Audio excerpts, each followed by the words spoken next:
భద్రాద్రి కొత్తగూడెం జిల్లాలో మంత్రి పొంగులేటి శ్రీనివాసరెడ్డి పర్యటించారు. అశ్వాపురం, మనుగూరు మండలాల్లో సుమారు 32 కోట్ల రూపాయల అభివృద్ధి పనులకు శంకుస్థాపనలు, ప్రారంభోత్సవాలు చేశారు. ఈ సందర్భంగా పేద కుటుంబాల పిల్లలకు ప్రైవేటు విద్యా సంస్థలకు ధీటుగా ఆశ్రమ పాఠశాలల్లో నాణ్యమైన విద్య అందిస్తున్నామని మంత్రి తెలిపారు. ప్రతి పేదింటి ఆడబిడ్డకు ఇందిరమ్మ ఇల్లు నిర్మించి ఇవ్వటమే కాంగ్రెస్ ప్రభుత్వ లక్ష్యమని స్పష్టం చేశారు.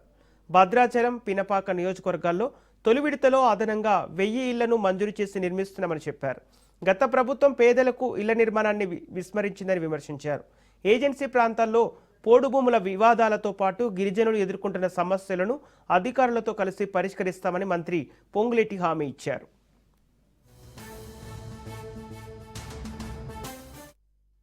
ఏ లోటు రాకుండా ఈ ప్రభుత్వం చూసుకుంటూ వస్తుంది.